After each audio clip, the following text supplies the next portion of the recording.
Saludamos al país, regresamos a Nueva York, a la Asamblea de Naciones Unidas y la palabra del Papa Francisco. Una vez más, siguiendo una tradición de la que me siento honrado, el secretario general de las Naciones Unidas ha invitado al Papa a dirigirse a esta honorable Asamblea de las Naciones. En nombre propio y en el de toda la comunidad católica, señor Ban Ki-moon, quiero expresarle el más sincero y cordial agradecimiento. Agradezco también sus amables palabras. Saludo asimismo a los jefes de Estado y de Gobierno aquí presentes, a los embajadores, diplomáticos y funcionarios políticos y técnicos que los acompañan, al personal de las Naciones Unidas empeñado en esta 70ª sesión de la Asamblea General, al personal de todos los programas y agencias de la familia, de la ONU y a todos los que de un modo u otro participan de esta reunión. Por medio de ustedes, saludos también a los ciudadanos de todas las naciones representadas en este encuentro. Gracias por los esfuerzos de todos y de cada uno en bien de la humanidad. Esta es la quinta vez que un Papa visita las Naciones Unidas. Lo hicieron mis predecesores Pablo VI en 1965, Juan Pablo II en 1979 y 1995, y mi más reciente predecesor, hoy el Papa Emérito Benedicto XVI, en 2008. Todos ellos no ahorraron expresiones de reconocimiento para la organización, considerándola la respuesta jurídica y política adecuada al momento histórico, caracterizado por la superación tecnológica de las distancias y fronteras y, aparentemente, de cualquier límite natural a la afirmación del poder.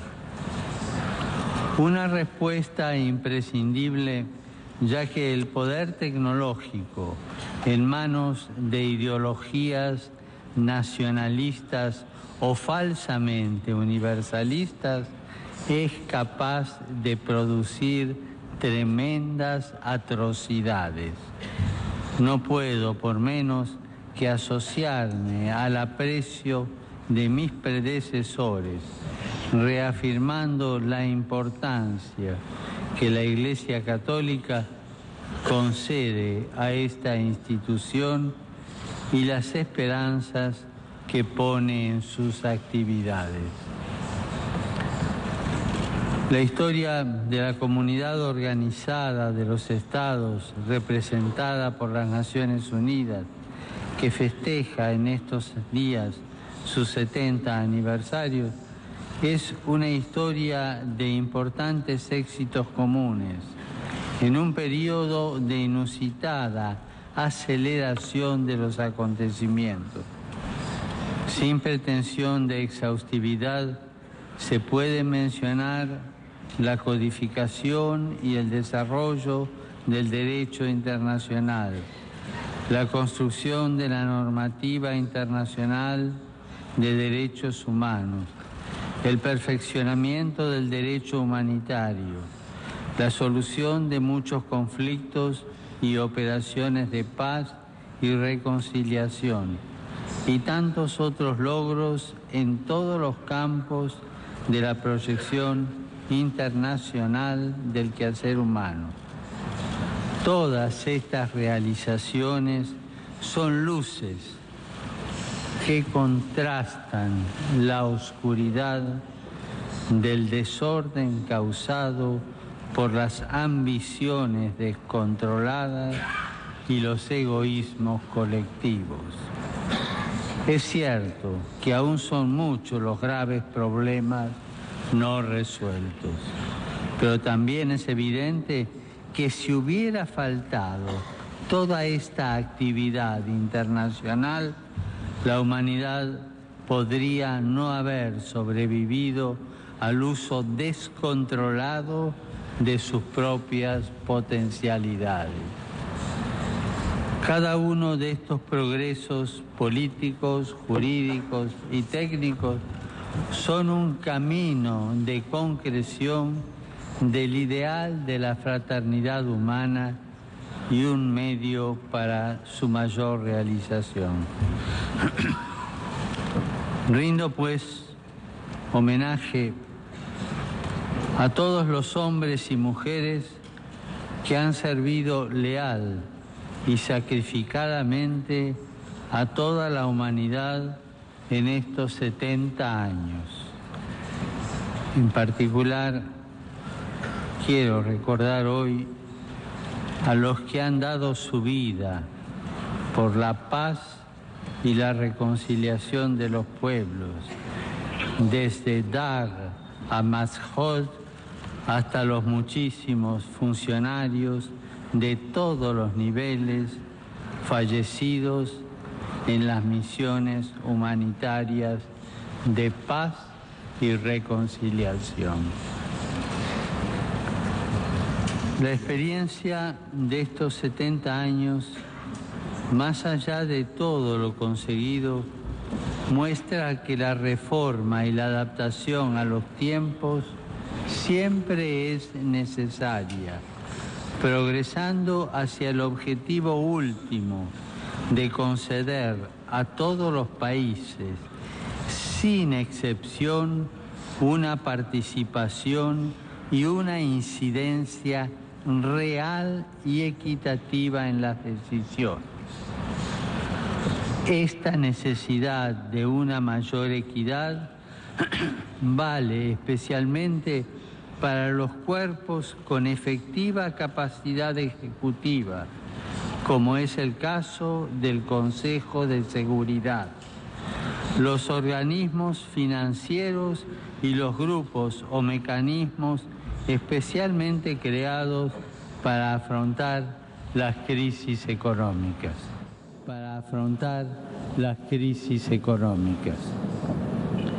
Esto ayudará a limitar todo tipo de abuso o usura, sobre todo con los países en vías de desarrollo.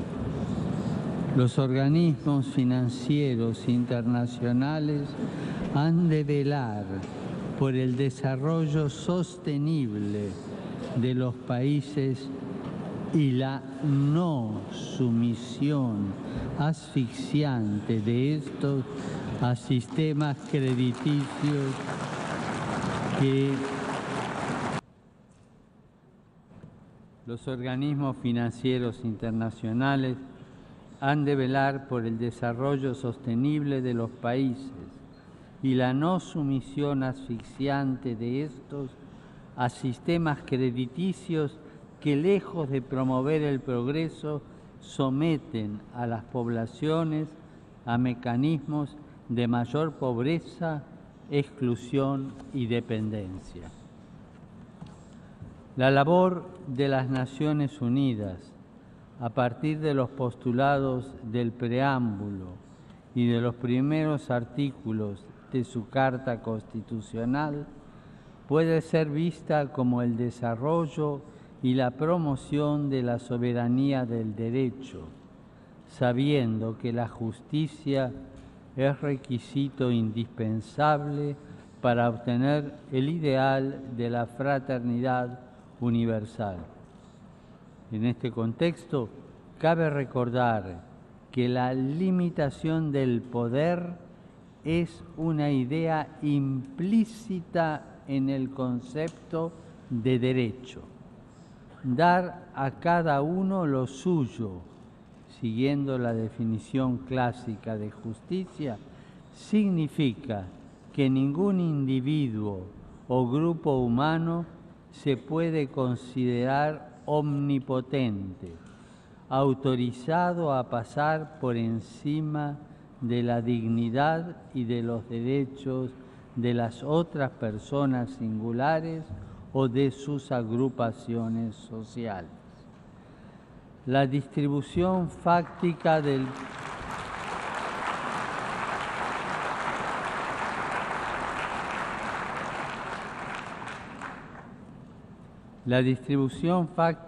poder político, económico, de defensa, tecnológico, etc., entre una pluralidad de sujetos y la creación de un sistema jurídico de regulación de las pretensiones e intereses, concreta la limitación del poder.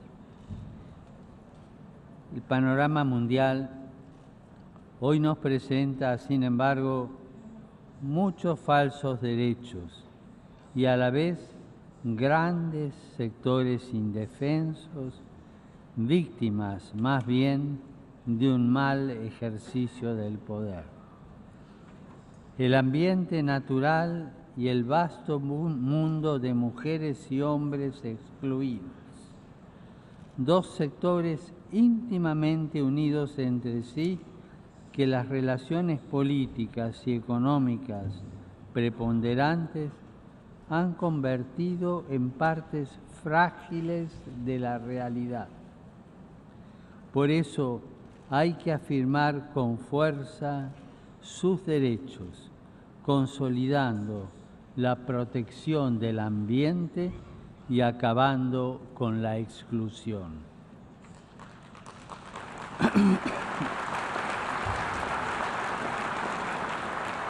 Ante todo, hay que afirmar que existe un verdadero derecho del ambiente, por un doble motivo. Primero, porque los seres humanos somos parte del ambiente. Vivimos en comunión con él, porque el mismo ambiente comporta límites éticos que la acción humana debe reconocer y respetar. El hombre, aun cuando está dotado de capacidades inéditas que muestran una singularidad que trasciende el ámbito físico y biológico, es al mismo tiempo una porción de ese ambiente. Tiene un cuerpo formado por elementos físicos, químicos y biológicos y solo puede sobrevivir y desarrollarse si el ambiente ecológico le es favorable. Cualquier daño al ambiente, por tanto, es un daño a la humanidad. Segundo, porque cada una de las criaturas, especialmente las vivientes, tiene un valor en sí misma, de existencia, de vida, de belleza y de independencia con las demás criaturas. Los cristianos, junto a otras religiones monoteístas, creemos que el universo proviene de una decisión de amor del Creador, que permite al hombre servirse respetuosamente de la creación para el bien de sus semejantes y para gloria del Creador, pero que no puede abusar de ella y mucho menos está autorizado a destruirla. Para todas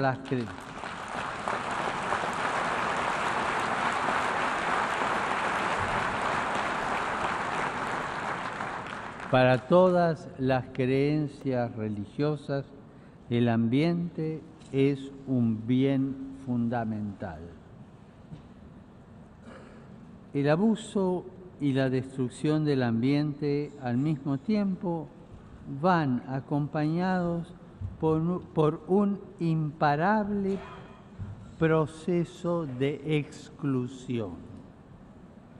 En efecto, un afán egoísta e ilimitado de poder y de bienestar material lleva tanto a abusar de los recursos materiales disponibles como a excluir a los débiles y con menos habilidades, ya sea por tener capacidades diferentes, discapacidades, o porque están privados de los conocimientos e instrumentos técnicos adecuados, o poseen insuficiente capacidad de decisión política. La exclusión económica y social es una negación total de la fraternidad humana y un gravísimo atentado a los derechos humanos y al ambiente. Los más pobres son los que más sufren estos atentados por un triple grave motivo. Son descartados por la sociedad, son al mismo tiempo obligados a vivir del descarte y deben injustamente sufrir las consecuencias del abuso del ambiente. Estos fenómenos conforman la hoy tan difundida e inconscientemente consolidada cultura del descarte.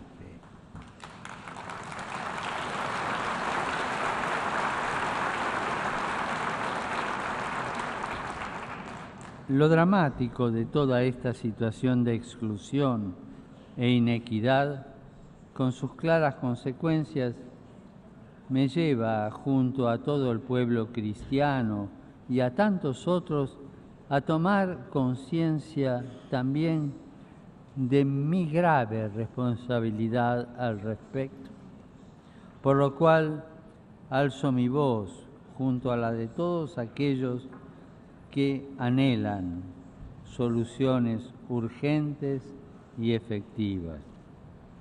La adopción de la Agenda 2030 para el Desarrollo Sostenible en la Cumbre Mundial que iniciará hoy mismo es una importante señal de esperanza. Confío también que la Conferencia de París sobre el cambio climático logre acuerdos fundamentales y eficaces. No bastan, sin embargo, los compromisos asumidos solemnemente, aunque constituyen ciertamente un paso necesario para las soluciones. La definición clásica de justicia a que aludí anteriormente contiene como elemento esencial una voluntad constante y perpetua. Justitia est constans, et perpetua voluntas ius sum cuique tribuendi.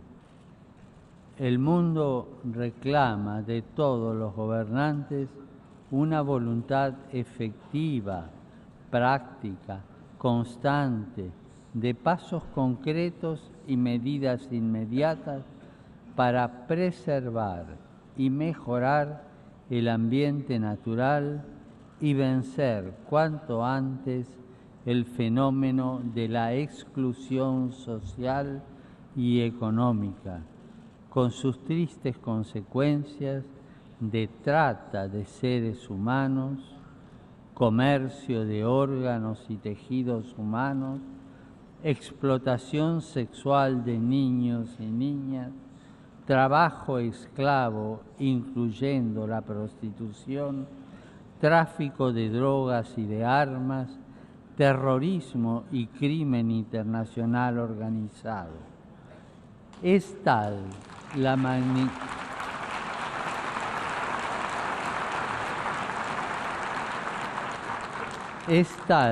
magnitud de estas situaciones y el grado de vidas inocentes que va cobrando que hemos de evitar toda tentación de caer en un nominalismo declaracionista con efecto tranquilizador en la conciencia.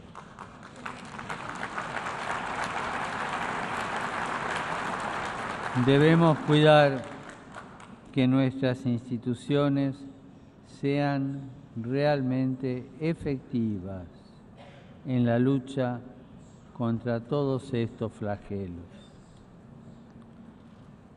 La multiplicidad y complejidad de los problemas exige contar con instrumentos técnicos de medida. Esto, empero, comporta un doble peligro: limitarse al ejercicio burocrático de redactar largas enumeraciones de buenos propósitos, metas, objetivos, indicaciones estadísticas, o creer que una única solución teórica y a priorística dará respuesta a todos los desafíos. No hay que perder de vista en ningún momento que la acción política y económica solo es eficaz cuando se la entiende como una actividad prudencial, guiada por un concepto perenne de justicia y que no pierde de vista en ningún momento que antes y más allá de los planes y programas hay mujeres y hombres concretos, iguales a los gobernantes, que viven, luchan, sufren y que muchas veces se ven obligados a vivir miserablemente privados de cualquier derecho.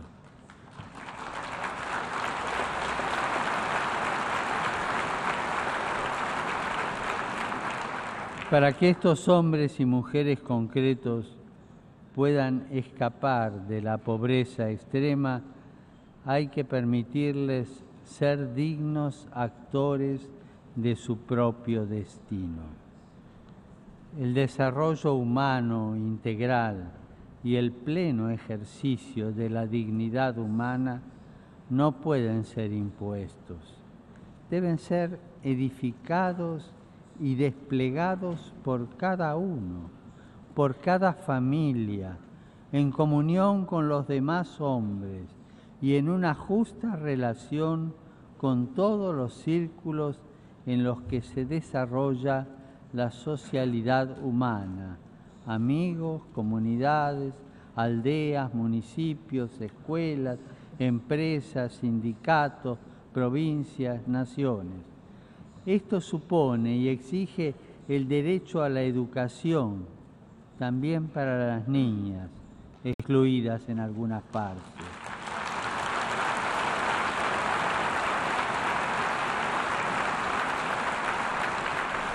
Derecho a la educación que se asegura en primer lugar respetando y reforzando el derecho primario de la familia a educar y el derecho de las iglesias y de las agrupaciones sociales a sostener y colaborar con las familias en la formación de sus hijas e hijos. La educación, así concebida, es la base para la realización de la Agenda 2030 y para recuperar el ambiente. Al mismo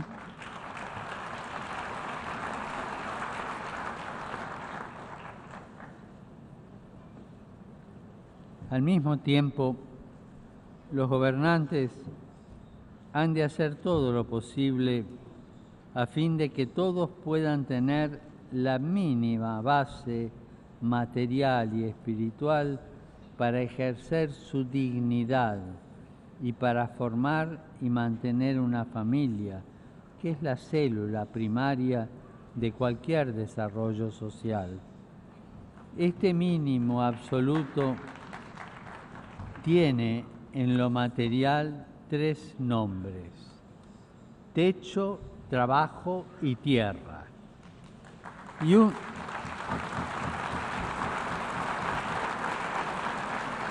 un nombre en lo espiritual: libertad de espíritu, que compromete la libertad religiosa, el derecho a la educación y todos los otros derechos cívicos. Por todo esto,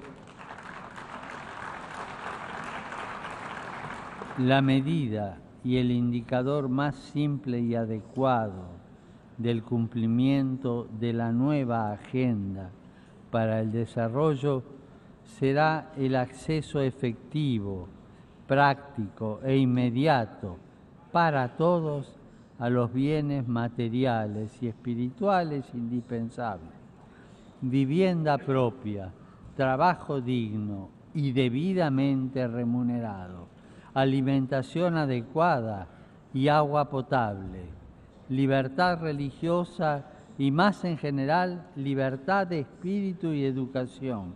Al mismo tiempo, estos pilares del desarrollo humano integral tienen un fundamento común, que es el derecho a la vida y, más en general, lo que podríamos llamar el derecho a la existencia de la misma naturaleza humana.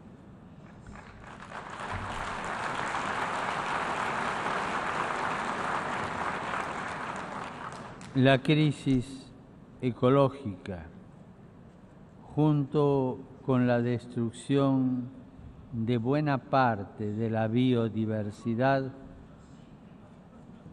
puede poner en peligro la existencia misma de la especie humana.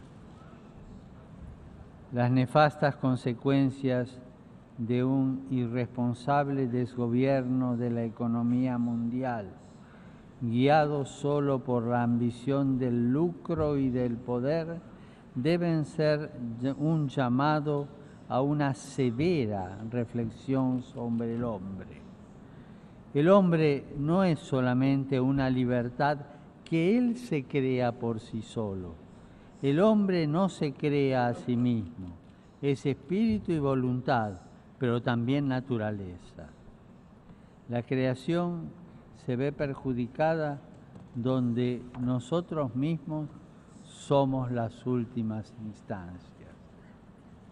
El derroche de la creación comienza donde no reconocemos ya ninguna instancia por encima de nosotros, sino que solo nos vemos a nosotros mismos.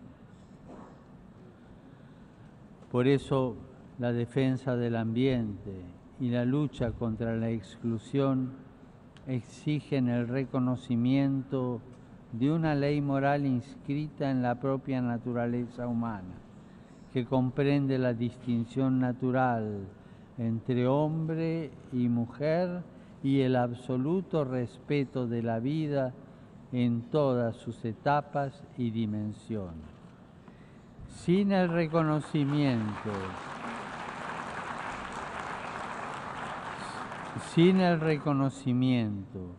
de unos límites éticos naturales, insalvables, y sin la actuación inmediata de aquellos pilares del desarrollo humano integral, el ideal de salvar las futuras generaciones del flagelo de la guerra y de promover el progreso social y un más elevado nivel de vida en una más amplia libertad, corre el riesgo de convertirse en un espejismo inalcanzable, o peor aún, en palabras vacías que sirven de excusa para cualquier abuso y corrupción, o para promover una colonización ideológica a través de la imposición de modelos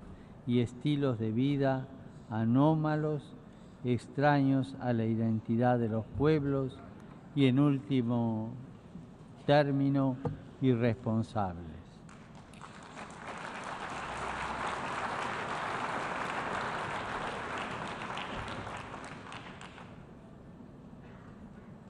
La guerra es la negación de todos los derechos y una dramática agresión al ambiente. Si se quiere un verdadero desarrollo humano integral para todos, se debe continuar incansablemente con la tarea de evitar la guerra entre las naciones y los pueblos. Para tal fin,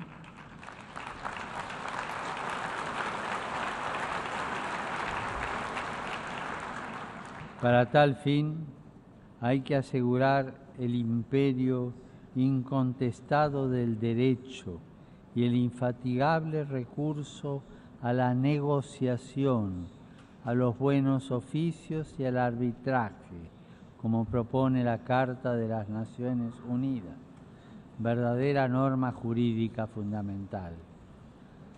La experiencia de los 70 años de existencia de las Naciones Unidas en general y en particular la experiencia de los primeros 15 años del tercer milenio muestran tanto la eficacia de la plena aplicación de las normas internacionales como la ineficacia de su incumplimiento. Si se respeta y aplica la Carta de las Naciones Unidas con transparencia y sinceridad, sin segundas intenciones, como un punto de referencia obligatorio de justicia y no como un instrumento para disfrazar intenciones espurias, se alcanzan resultados de paz. Cuando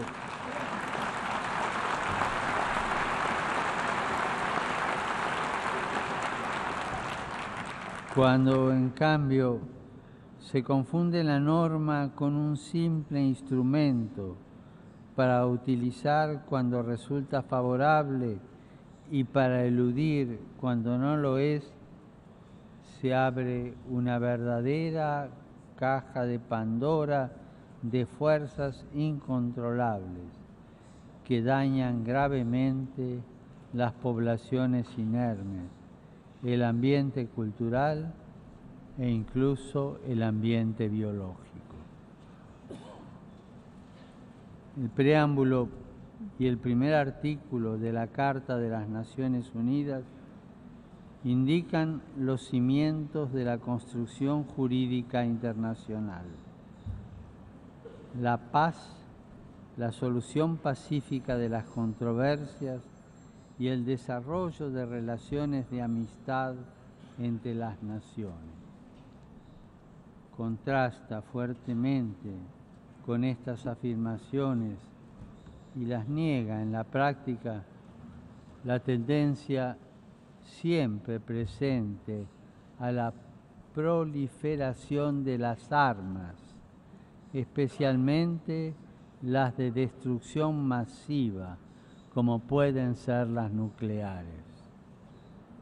Una ética y un derecho basados en la amenaza de destrucción mutua y posiblemente de toda la humanidad son contradictorios y constituyen un fraude a toda la construcción de las Naciones Unidas, que pasarían a ser Naciones Unidas por el miedo y la desconfianza.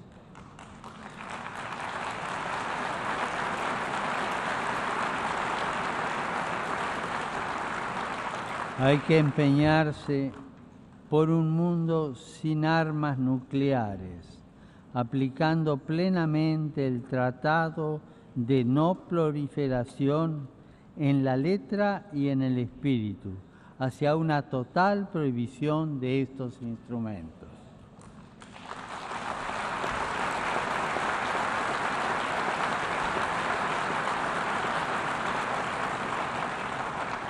El reciente acuerdo sobre la cuestión nuclear en una región sensible de Asia y Oriente Medio es una prueba de las posibilidades de la buena voluntad política y del derecho ejercidos con sinceridad, paciencia y constancia.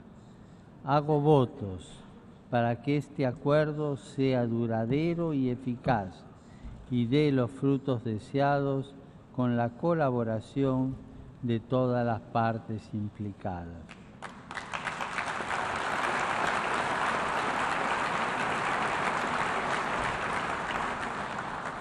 En este sentido, no faltan duras pruebas de las consecuencias negativas de las intervenciones políticas y militares no coordinadas entre los miembros de la comunidad internacional. Por eso, aún deseando no tener la necesidad de hacerlo, no puedo dejar de reiterar mis repetidos llamamientos en relación con la dolorosa situación de todo el Oriente Medio, del norte de África, de otros países africanos, donde los cristianos, junto con otros grupos culturales o étnicos, incluso junto con aquella parte de los miembros de la religión mayoritaria que no quiere dejarse envolver por el odio y la locura, han sido obligados a ser testigos de la destrucción de sus lugares de culto, de su patrimonio cultural y religioso, de sus casas y haberes, y han sido puestos en la disyuntiva de huir o pagar su adhesión al bien y a la paz con la propia vida o con la esclavitud. Estas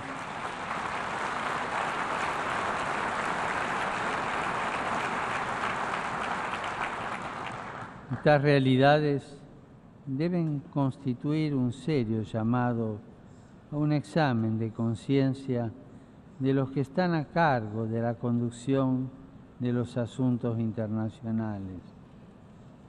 No solo en los casos de persecución religiosa o cultural, sino en cada situación de conflicto, como Ucrania, Siria, Irak, Libia, Sudán del Sur, en la región de los Grandes Lagos, hay rostros concretos antes que intereses de parte, por legítimos que sean.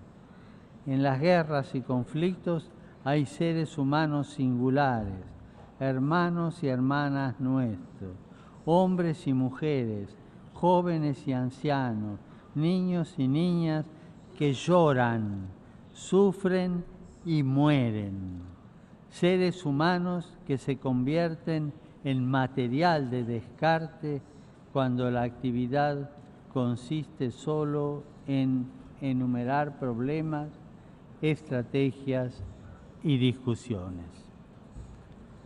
Como pedía al secretario general de las Naciones Unidas en mi carta del 9 de agosto de 2014, la más elemental comprensión de la dignidad humana obliga a la comunidad internacional, en particular a través de las normas y los mecanismos del derecho internacional, a hacer todo lo posible para detener y prevenir ulteriores violencias sistemáticas contra las minorías étnicas y religiosas y para proteger a las poblaciones inocentes.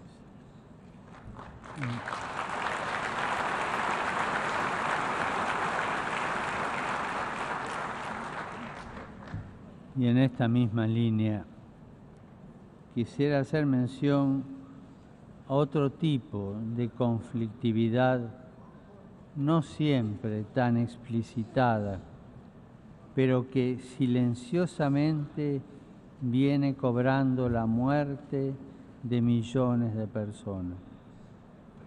Otra clase de guerra que viven muchas de nuestras sociedades con el fenómeno del narcotráfico. Una guerra asumida y pobremente combatida. El narcotráfico, por su propia dinámica, va acompañado de la trata de personas, del lavado de activos, del tráfico de armas, de la explotación infantil y de otras formas de corrupción. Corrupción que ha penetrado los distintos niveles de la vida social, política, militar, artística y religiosa, generando en muchos casos una estructura paralela que pone en riesgo la credibilidad de nuestras instituciones.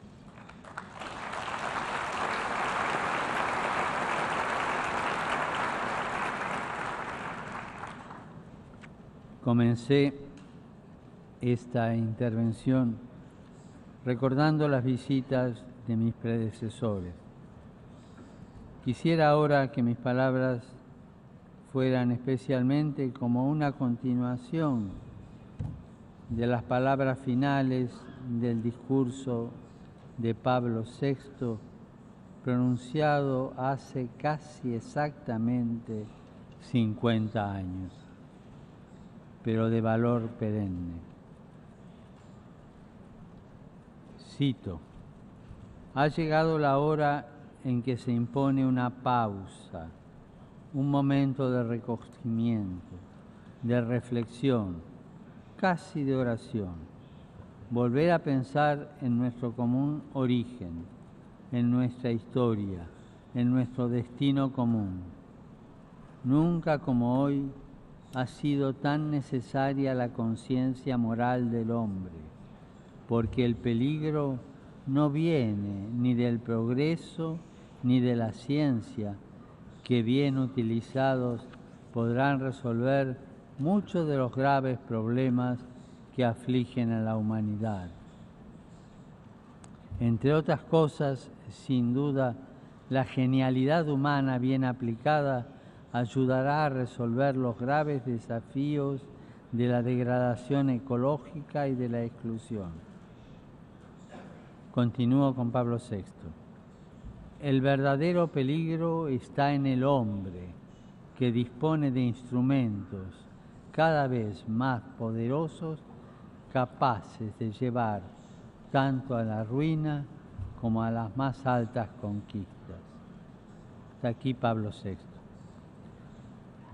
La casa común de todos los hombres debe continuar levantándose sobre una recta comprensión de la fraternidad universal y sobre el respeto de la sacralidad de cada vida humana, de cada hombre y de cada mujer, de los pobres, de los ancianos, de los niños, de los enfermos, de los no nacidos, de los desocupados, de los abandonados, de los que se juzgan descartables porque no se los considera más que números de una u otra estadística.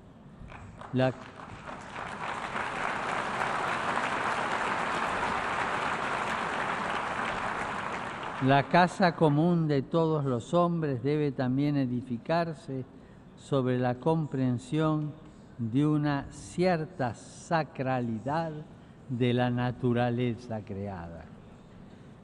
Tal comprensión y respeto exigen un grado superior de sabiduría que acepte la trascendencia, la de uno mismo, que renuncia a la construcción de una élite omnipotente y comprenda que el sentido pleno de la vida singular y colectiva se da en el servicio abnegado de los demás y en el uso prudente y respetuoso de la creación para el bien común.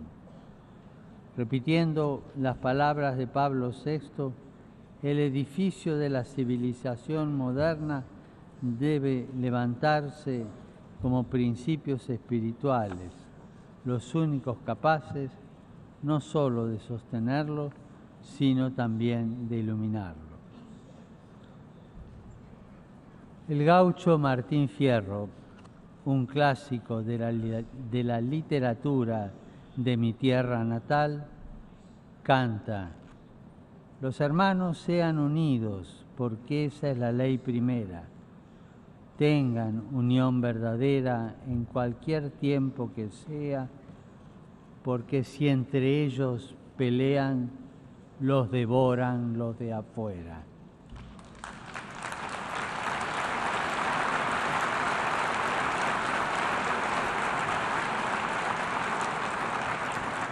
El mundo contemporáneo, aparentemente conexo, experimenta una creciente y sostenida fragmentación social que pone en riesgo todo fundamento de la vida social y por lo tanto termina por enfrentarnos unos con otros para preservar los propios intereses.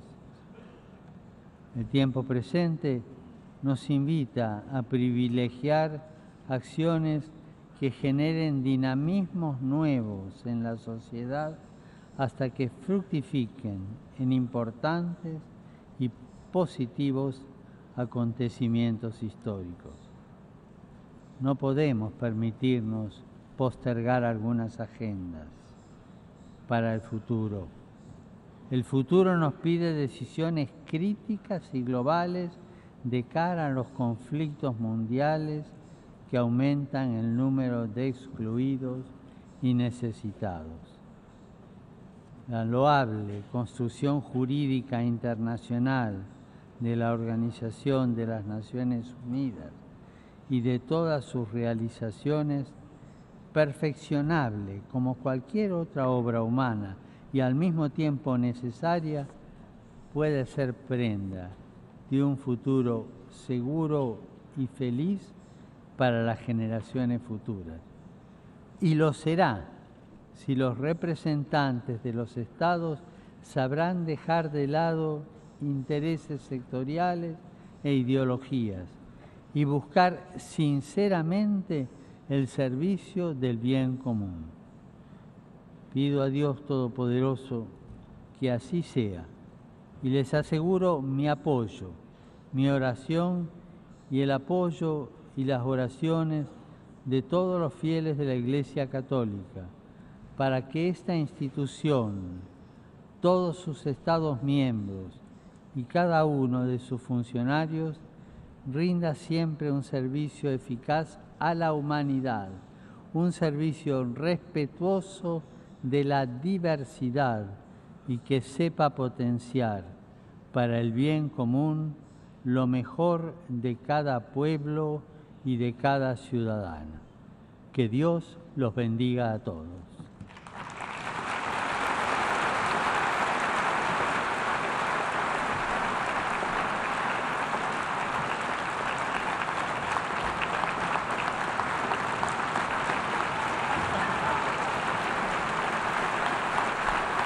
Bien, ahora llegará por supuesto el momento del análisis para poder seguir palabra por palabra lo que ha sido el discurso, las palabras, el mensaje del Papa Francisco ante los líderes mundiales reunidos en Naciones Unidas en esta Asamblea General.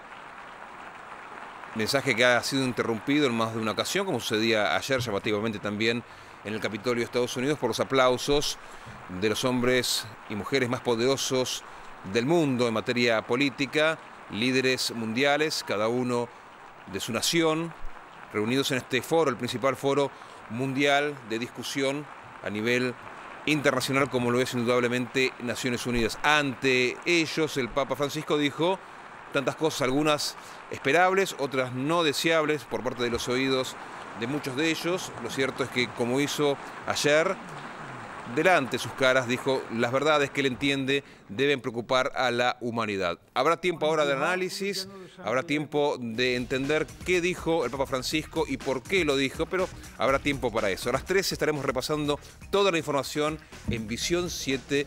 Estaremos esperándolos con todas las noticias.